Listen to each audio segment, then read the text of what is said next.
Bismillahirrahmanirrahim. Assalamualaikum warahmatullahi wabarakatuh. Berjumpa lagi dengan saya.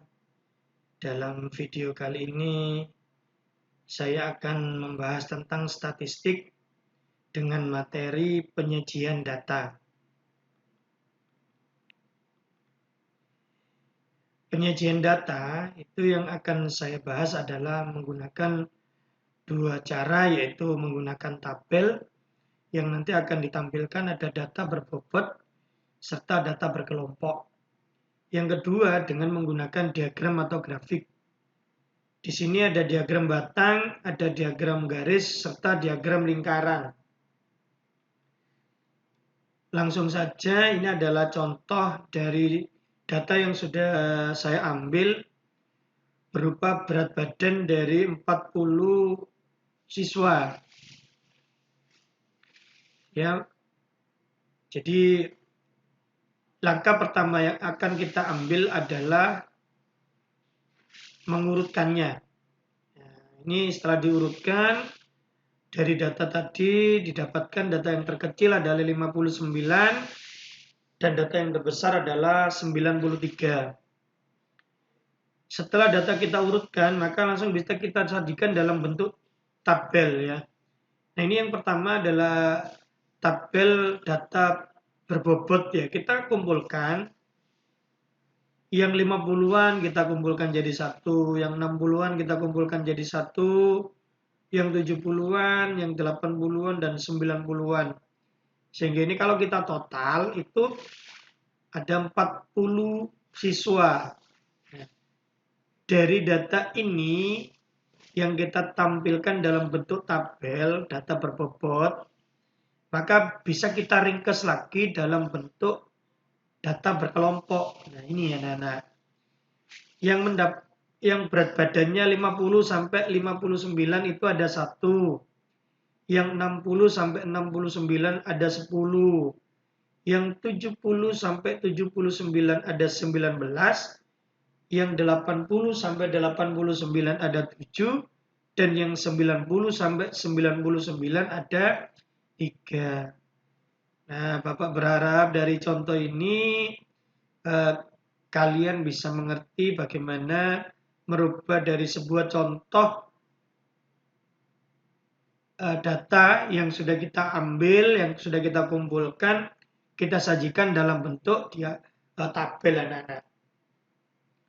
Kemudian, selain dalam bentuk tabel, data juga disajikan dalam bentuk diagram. Diagram yang pertama adalah diagram batang.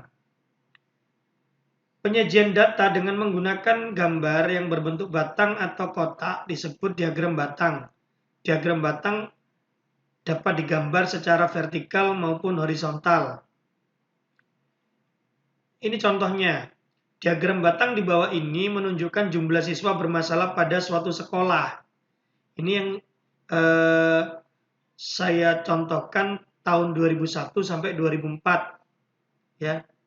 Kemudian pertanyaannya, tentukan jumlah siswa yang bermasalah dari tahun 2001 sampai 2004. Kita kembali lagi anak-anak.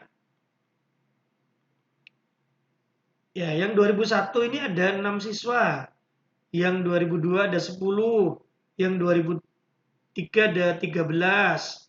Yang 2004 ada 10. Nah, ini kita jumlah semua. Kita total ya. Sehingga ketemunya adalah 39 siswa. Lanjut ke contoh berikutnya. Contoh kedua, diagram batang berikut menggambarkan kondisi lulusan dari suatu SMK dari tahun 92 sampai dengan 96. Banyak lulusan yang tidak menganggur selama 92 sampai 95 adalah, nah ini adalah diagram batangnya. Di sini ada keterangannya bahwa yang berwarna kuning ini adalah bekerja. Kemudian yang berwarna oranye ini yang melanjutkan belajar atau kuliah. Sedangkan yang berwarna merah ini yang menganggur. Nah, apa tadi pertanyaannya? Pertanyaannya adalah banyak lulusan yang tidak menganggur mulai tahun 92 sampai 95. Ini tadi ada tanya ya. Maka bisa kita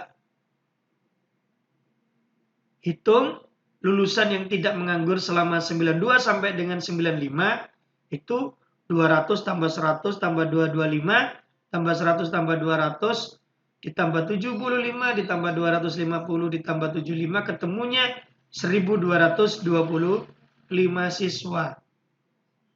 Bagaimana dari dua contoh ini? Bapak berharap kalian mengerti bagaimana cara membaca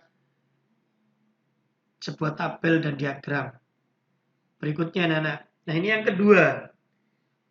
Setelah diagram batang ada diagram lingkaran. Penyajian data dengan menggunakan gambar yang berbentuk daerah lingkaran disebut diagram lingkaran. Daerah lingkaran dibagi ke dalam sektor-sektor atau juring-juring. Nah, pada diagram lingkaran ini ada dua anak-anak penyajiannya. Bisa berupa derajat, bisa berupa persentase. Nah, kalau dalam bentuk derajat ini ada 360 satu lingkaran ya. Tapi kalau dalam bentuk persen itu nanti ada 100%. Ini contoh yang pertama dalam bentuk derajat. Diagram berikut menunjukkan cara siswa suatu SMK datang ke sekolah. Jika jumlah siswanya 480 orang, maka banyaknya siswa yang datang ke sekolah dengan berjalan kaki adalah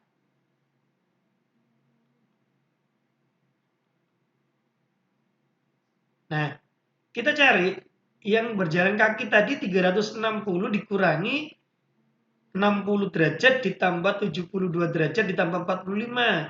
Jadi yang berjalan kaki ini ada 183 derajat dalam diagram lingkaran sebelumnya. Nah ini ya, ini ada 183 derajat. Setelah ketemu 183 derajat, maka karena dalam satu lingkaran itu 360, 183 dibagi 360 dikalikan total siswanya tadi, yaitu 480. Setelah kita sederhanakan, ketemulah yang berjalan kaki dari SMK itu adalah 244 siswa. Oke, contoh berikutnya. Nah, ini dalam bentuk persen ya anak-anak ya. Dalam persen ini kalau kita tahu seperempatnya berapa? Iya betul 25% ya. Contoh yang kedua, hasil penelusuran tamatan pada sebuah SMK dinyatakan dengan diagram berikut. Jika jumlah yang bekerja 135 orang, yang bekerja berapa persen? Iya 45%. Maka tamatan yang melanjutkan kuliah ini kita cari dulu. Berapa persen ini? Ya, maka persentase tamatan yang melanjutkan tadi 100% dikurangi 25 ditambah 45 ditambah 10 ketemunya 20. Kita kembali ke sini. Nah, yang bekerja ini 45%. Dari 45% ini ada 135 orang.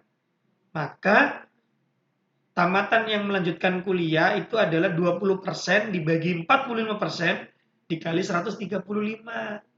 Jadi yang melanjutkan ke jenjang perkuliahan adalah 60 siswa. Gimana anak-anak? Ya, Bapak berharap dari contoh-contoh ini kalian lebih paham tentang cara penyajian data dalam bentuk diagram batang dan lingkaran. Berikutnya diagram garis. Penyajian data dengan diagram garis biasanya digunakan untuk menunjukkan perubahan sepanjang periode tertentu. Contohnya, data lulusan SMK Nusantara yang bekerja sesuai dengan bidangnya dari tahun 2003 sampai dengan 2007 sebagai berikut. Nah, ini dalam bentuk tabel ya anak-anak ya. Kita disuruh membuat diagram garisnya. 2003 ada 80, 2004 ada 100, 2005 ada 160, 2006 ada 120, dan 2007 ada 200. Ini anak-anak. Yang di sebelah kiri ini adalah yang menunjukkan jumlah bekerja ya. Kemudian yang di bawah ini menunjukkan tahunnya. Ya. Nah, Karena tadi di keterangan tabelnya itu yang tahun 2003 ada 80, maka kita lihat di sini 2003 ada 80, benar ya? Kita kasih titik. Kemudian 2004 ada 100, 2005 ada 160, 2006 ada 120, dan 2007 ada 200. Setelah kita titik-titik tebal ini, maka kita hubungkan dengan sebuah garis. Inilah yang dinamakan diagram garis ya.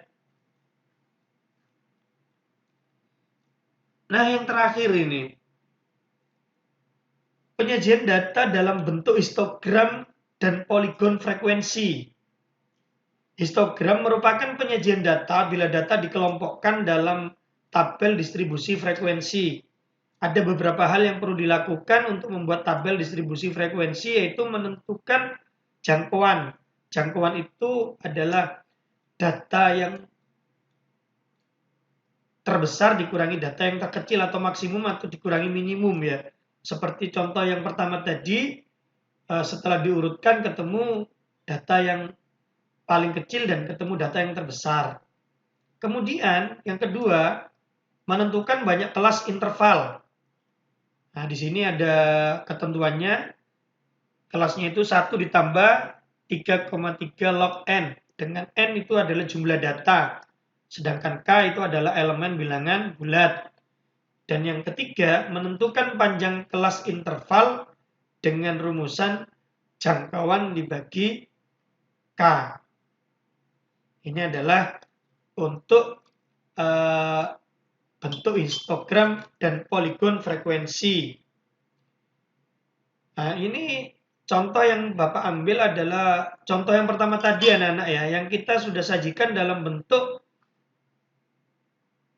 tabel distribusi frekuensi data berkelompok. Ya, masih ingat ya di contoh pertama tadi ya. Setelah kita urutkan ya. Nah, di sini itu kita cari ya. Dari data 50 sampai 59 ini batas tepi bawahnya adalah 49,5. Ini karena 50 dikurangi 0,5. Sedangkan tepi atasnya itu adalah 59 ditambah 0,5. Begitu juga seterusnya. Ya. Jadi TB itu tepi bawah, TA itu tepi atas. Ya, begitu ya anak-anak ya. Nah, dari data ini yang sudah kita tampilkan dalam bentuk tabel distribusi frekuensi, bisa kita sajikan dalam histogram. Ini anak-anak. Ini kan tadi ya.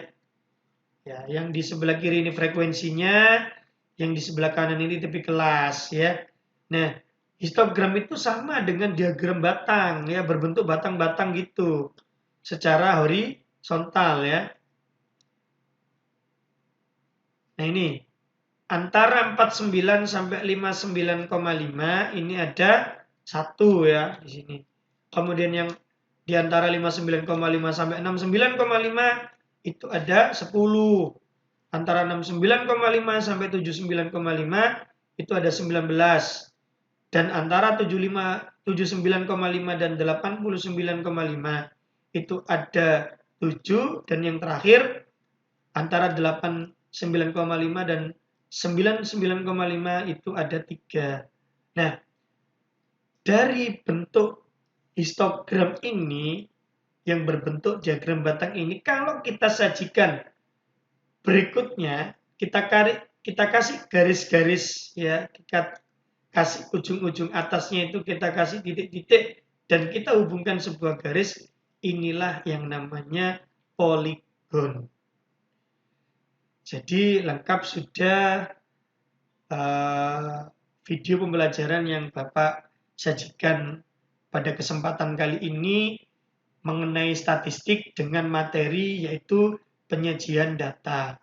Semoga video kali ini bisa bermanfaat untuk kita semuanya dan kalian tetap semangat dalam belajar. Bapak akhiri. Wassalamualaikum warahmatullahi wabarakatuh.